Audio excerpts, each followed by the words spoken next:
This is Profit from the Inside with Joel Block. Insights to give your business the inside track. And now, here's your host, Joel Block.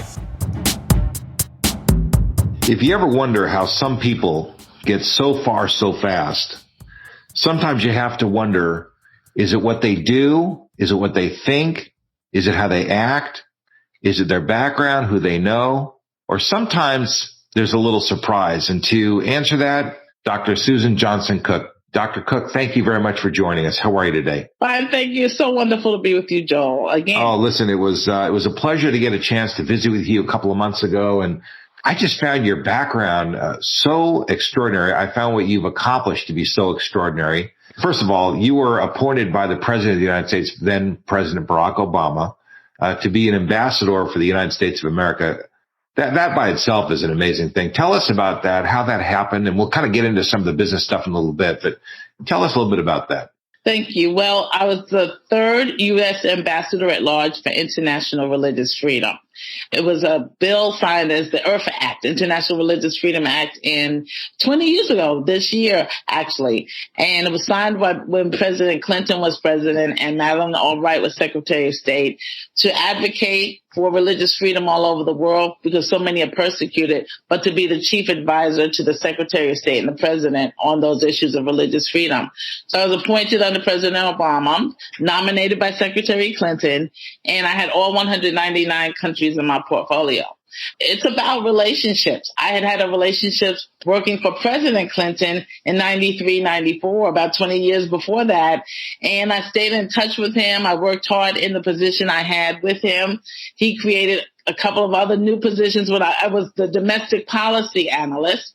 I went in as a White House fellow in 93, 94, which is a one-year appointment. Amazing. But if you're accepted, it's a competitive program. You work for either the president, the vice president, or cabinet secretary. I ended up working in the White House for President Clinton.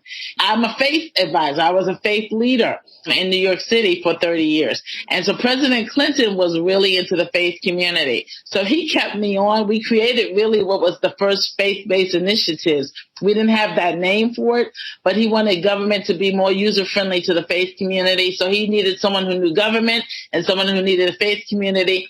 So here's another job that lands after my first year. So I think it's about relationships, and I stayed in touch with him throughout his White House years. Post-White House years, he moved to New York, where I was in Harlem. Post-White House years with then not yet Senator Clinton. She was First Lady Clinton. She comes to New York. I worked with her in her Senate campaign. Then she ran for president, worked with her for a presidential campaign. And I think all of life is about the relationships, about nurturing them, about really being genuine and authentic about the relationships we have. But when something's placed in our hands, doing a really great job at it so that no one has to question whether your being the choice was the right one or not. And that's what happened all the way through. That is such an important point that you make right there. You said a lot of different things, but sure. Partly it's who you know and you develop those relationships over a long time, but you also have to be good because you could know a lot of people and be really not too good and things aren't going to go your way. And that's a really important takeaway. And, we talk about the inside track and people think about relationships being the inside track, but it's more than just who you know. No, it's about performing and delivering when the door opens. Bishop Jakes, who I toured with, says, God gives talent, but man or woman has to give opportunity. And so when you have the opportunity, what are you going to do when the ball is thrown to you? You look like you played some sports. I was a power forward. And so you say, give me the ball, give me the ball, give me the ball. Finally, someone tosses it to you. Well, if you don't know how to dribble, if you don't know how to shoot, you're going to be benched. And it's the same thing in life. If you don't know how to dribble and shoot, then they're going to find another one who does. And so it's about relationships. It's about seeking and knowing when an opportunity comes and then doing a real good job. You're in finance and the word is ROI, return on your investment. And we don't talk a lot about return or the investment. So it's an investment of time. It's a lot of sacrifice, working for the government or working for yourself. You're leaving your family. You're leaving loved ones because you want to do a good job. Well, you want to see a return on that. And I think that's what we really looked for. Investing, putting some time in, but then delivering, seeing some return on that investment. Yeah, that's pretty great. So really, the way that you monetize all those relationships is through your performance. And by the way, I did not play sports. I am a sports fan. And what I love most about sports, I love the metaphor of sports, which you just referred to. Yes. Sports is an easy way for all of us to understand. Listen, if I throw you the ball and you drop it, then we're going to find somebody else to catch the ball. I mean, that's a great metaphor, and that's just easy, I mean, I was a pre-Title IX woman. I've always been 5'10", literally from 6th grade. I'm still that height. So I needed to play something. And I used to play in New York City, where they play the best ball in the world. We didn't have many nets, but we had hoops. And the bottom line was when they threw you that ball, you better make a dribble layup, you better make a three-pointer or something, but you got to take a shot. And so that's where I learned my game, on the streets of New York. Well, listen, the inside track's about taking a shot. If you don't take your shot, then forget it. You'll never make anything happen, right? Very much so. And you may miss a couple. I mean, a lot of people don't talk about failure and missing some shots. I don't call it regrets, but I know there's some things that I wish I would have done differently, or things that I had to do over again until I got it right. My son is just finishing med school. He just found out this week that he's going to have his residency, a major investment of time, sacrifice. He's 26. He's been in school for 24 of his 26 years. But he called me, and the first thing he says is, "Ma, I appreciate what you've invested in me, what you've placed in me." And I think that's what we really live for. Like, if we're going to invest, we want to make sure that there's some appreciation and that there's some return. But when I was a White House fellow, that same thing going back to 93, 94 for Clinton, no one tells you that I went twice before. I went under Reagan and under George H.W. Bush's administration. I didn't know everything. I went in the room wrong a couple of times in terms of how I dressed and the whole thing for the reception. And I knew it when I walked in, but it was like kind of too late. The commissioners were there. I went in artsy, with my little scarf and my little whatever. And everybody in the room was in red, white, and blue pearls, the little pumps. And so sometimes we have to fail our way to success. But it's about being not just brilliant, but being resilient. Let me ask you, let's change tracks here. When you are ambassador and you're traveling to many different countries, I imagine, promoting the agenda of the United States, one of the things that I notice is that as Western people, we promote our agenda quite forcefully. And we kind of want everybody in the world to have our agenda. Now, I guess other countries would like us to have their agenda too, by the way, which we don't like when people do that to us. But do you think that we promote our agenda a little hard, like the whole concept of religious freedom? Other countries do things different than us. I don't have the answer. I'm asking you because you went to many places and you saw many places. Do you think that we overdo it? Do you think we're not open-minded enough when it happens to us? What was your experience? I would say we promote the agenda strongly. I think that we are strong, and we are a nation to be reckoned with. I had 199 countries. I went to 28 of them. But the flip side is that there's some countries that are really persecuting people just because of what they believe or their desire to want to believe something else and really cannot do it. So you have to kind of weigh it in the balance. I think if America didn't speak up in many instances, we'd have a lot more persecuted and a lot more killed. And that's the reality. So you have to really balance it. All the countries signed on to what's called the UN Declaration of Human Rights. And so when a person's human rights aren't honored, you have to have someone, you can call us a bully if you want, but you have to have someone who's kind of watching out for the people who don't have a voice. And in many places, not only were we amplifying the voices of those who couldn't, but we were really the voice for those who couldn't speak up. So I think, America, and you have to be clear on what your agenda is. I signed on for the whole thing. The Senate confirmation hearings, which weren't fun. I had to go through 2 of them. I signed on for all of the scrutiny and the vetting that has to happen before you even get the call to say, will you be a nominee? But once you are nominated and once you are sworn in, you sign on for the whole deal. My agenda was clear. I was representing the President of the United States and the Secretary of State. It wasn't about what I believed or thought, or if I didn't like it, then you don't go into it. So I was very honored to be a U.S. ambassador for the United States of America. Wouldn't have traded it for anything in the world. My diplomatic status I can carry with me throughout life. So it was worth the 4 years of time that I spent in both being nominated and in serving in the role. The main thing I take away from what you just said is clarity. To me, clarity is everything, and frequently it's missing in business. I mean, I really focus on clarity because little companies, medium-sized companies, and even large companies, if they lose their way, if they become unclear, were you clear all along, or did the bullseye that you were aiming at change from time to time, or was it always a stationary dot on the wall that you could aim at? No, I was very clear. They made sure you're clear before you go to your hearings. And when you come out of your hearings, I mean, there are binders of information. There are what they call murder boards to make sure that you're understanding the material, whether you have to go up on Capitol Hill and testify, whether you have to go overseas, because you need to be very, very clear. I had clarity with no second thoughts whatsoever. And I was willing to put that time in. And that's what we want in everything in life. You want to be clear on what your role is. I was a pastor before I came into the diplomatic role. I was a pastor for 30 years, a Baptist pastor in New York City, inner city New York. And that was its role. They were not hiring me to be a Baptist pastor in government. They were hiring me to be the U.S. ambassador at large. So I wasn't representing just my denomination. I was not representing the Christian faith. I was very clear on what they were asking me to do. And that's what you have to know. What it is you're doing, who it is you're supposed to respond to, who it is you're accountable to. And if you don't have those clarities, then you should not take a position. So let's transition that clarity, that job, that information back to business, because most of our audience are business executives. Yes. And, are the salespeople that work in your environment, are the executives that work in your environment, are they crystal clear? Do they have the loyalties that they need to have? Do they put their personal agenda aside so that they can promote the bigger picture that's given to them as part of their assignment? I mean, do you have any experience with transitioning or translating what you just described into a business environment?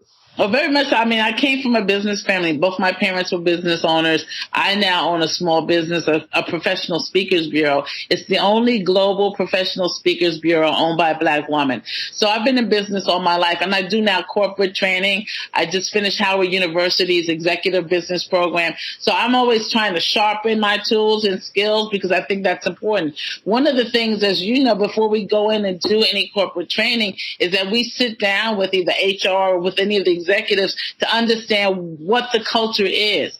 And then where is there a void? What is not happening well? And that's where we come in and say, okay, this is what we see. This is what can help to make it better. So it's about understanding the culture. That big C word is something that we all have to understand. Whether I'm going to Harvard or whether I'm going to the White House, every environment has its culture. And you have to understand it before you can go in and help them with any transitions, with any problem solving. You really need to understand the culture. So a lot of time is spent really in advance of the business making progress.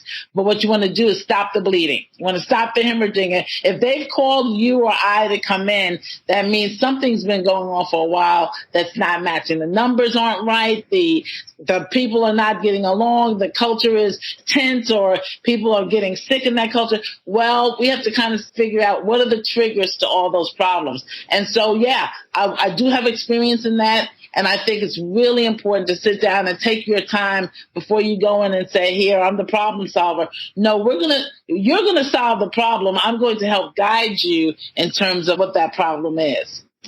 So, even when you go and you analyze culture, you talk about these kinds of issues, you got to get them clear about the nature of their problem. I mean, clarity comes up again and again.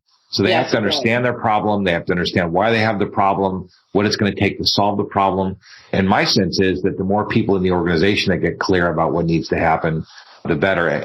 Somehow, I just find when you stay above the fray and above all the kind of riffraff and that happens down below, that you can get a better perspective. And we have to try to help people to do that. Yeah, I think so, too. I mean, one of the really good things that's happened, as you know, in business is the employee resource groups, or ERGs, that have formed, because then it allows people what we call like safe space to share what their issues are, whether it's a women's employee resource group or an African-American or Latino, because then when we go in as corporate executive trainers, we can also meet with those groups individually and sometimes be their voice to management, to the executive team that may not ever understand understand that there was something going on, that there was a problem. So I think that that's a really good move in terms of the 21st century. You didn't always have a place to go. You would go to human resources, and then people didn't always feel comfortable there. But in your employee resource group, there's kind of a team within the team that allows you to at least have your voice heard. So you're running a speaker bureau, which basically is a brokerage of speakers. So corporations will call you and say, listen, we need a speaker on a certain topic. And then you pick people that you know are probably appropriate for that. What's the inside track to succeeding in that business? Is there a couple of tricks that you have up your sleeve that make you better at that than some other people? Well, the inside track is that you're not born a speaker. You're not born a leader overnight. So you have to come with experiences, and you have to come with a lot of practice. I've given over 3,000 speeches, and probably about one less than you. But it's about always honing your craft. It's about trying some new things. It's about being in front of audiences that you haven't been in front of before. But the bottom line, the inside track is experience. The second is my mantra is strategize, monetize, globalize. So you have to have a strategy for where you want to go. You should not be in the same place now that you were years ago. You should monetize it. You should not be doing speeches for free if you've been speaking 10 years or more. And globalize. This is the 21st century. There are 199 functioning countries on this earth. A couple were kind of not, they're failed states. But you should be able to go to another country. So, for example, I'm leading a delegation of women to Bali this summer. So it's a women's girl trip, a women's international trip to expose and expand our horizons. But while we're there, we're going to also meet with business leaders. And there are a couple of conventions and conferences going on. Well, I've already done my due diligence, and I'm going to connect with those leaders and perhaps give a speech there. So you have to constantly be growing. Don't ever think that you've arrived. Again, that C word, that culture word, in terms of understanding who's your audience, who you're speaking to, what works, what does not work. Humor here may not be humor in Indonesia. Humor here may not be humor with you. So really understanding your audience very clearly. And the last thing I would say is continuing to have relationships. Ultimately, that's how people book us. They've heard me. They've heard one of my speakers. They call me like, so-and-so did well, or you did well, so we want you to come back again or get us someone. So relationships is the bottom line for the inside tracks.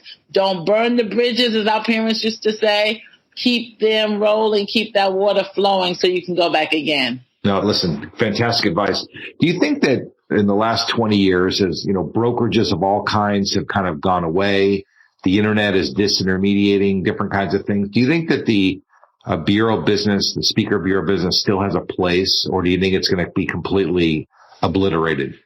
No, I think it definitely has a place. Number one, people can't negotiate for themselves. It puts them in a really rough place to say, I really command $10,000. You're offering $2,000. Your speakers bureau, your agent, my thing is the kick butt position. I am the negotiator. I'm the one, not the imitator. This is what we do, and this is what this person's value. And I think you have to have value, and you have to understand your value, that everything is, that second word is about monetizing. So I don't think speakers bureaus will ever become obsolete. In fact, they're expanding because there are different nations that may not want you to do a keynote. We specialize in keynotes, but they want a country expert, someone to help them. For example, when I was in Nigeria as a diplomat, the Nigerian law enforcement turns over every 2 years. Well, I work for the NYPD. So there's a police commissioner or two that I may know that can help their government and their police department in terms of stabilizing it and effectiveness. So I don't think we'll ever become obsolete. We're connectors, we're communicators, and we're cross-cultural translators, so that if you're going to Nigeria, if you're going to Ghana, there's a piece in between that you need a segue, someone to help you understand where you're going, because your speech, again, that you give in California is not the speech you give in Lagos, Nigeria. No matter who's in that audience, you better understand who you're speaking to. So I think we're only growing. And that's why my Speakers Academy, which I'm starting to do online, people want to learn how to make powerful and profitable presentations. That's why my Speakers Academy is going. So I'll just give a shameless commercial, CharismaSpeakers.com. If you're interested, that's where I am. But it's growing by leaps and bounds. It's only getting bigger and better. The human beings aren't going to become obsolete, but because of technologies and other things, we have to adapt. We have to change. And that's kind of what you're referring to. Some people need an agent. Some agents negotiate better for them. I think all the things that you're saying are accurate. But a lot of the things that bureaus have promoted in the past, or brokers of all kinds, real estate brokers, car brokers, all kinds of stock brokers, they've kind of traded on secret information. Well, the information isn't so secret anymore.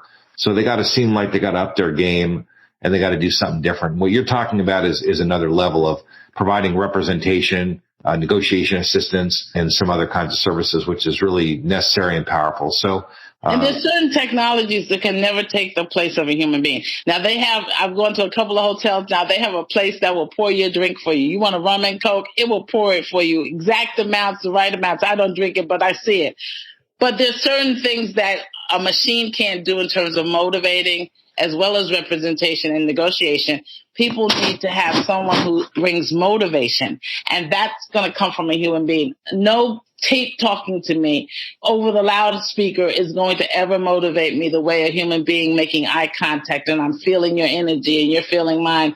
Nothing will replace that. So I think we're going to only grow bigger, better, and stronger.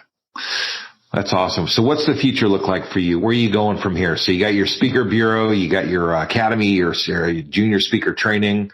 What's next for you? Any more government stuff? Very much in the diplomatic community. You like I said at the beginning, you're an ambassador for life. So being in Washington, D.C., where I spend most of my time, the diplomatic community is strong, the current ones and the former ones. And so there are always times that we're called in to help in terms of, whatever they need diplomats to do at schools in terms of teaching, helping train another generation of diplomats. There are certain fellowships that now are opening so that more people will have access to the diplomatic world. So I'm going to continue in that vein, continue to build my business. My oldest son just got his residency, so we're going to celebrate a little bit and do some human things with our family. So I'm enjoying this slice of life. It's kind of what we work for. And so now I think life balance and enjoyment is important as well as working. I work hard, but I'm going to play hard. Listen, you spend your time on the inside track, and your information is going to help our listeners to profit from the inside. So thank you very much for being with us. And thank you for having me. And so I so appreciate you and continue to grow as you've been doing. You've been listening to Profit from the Inside with Joel Block. For more insights and to learn more, visit joelblock.com.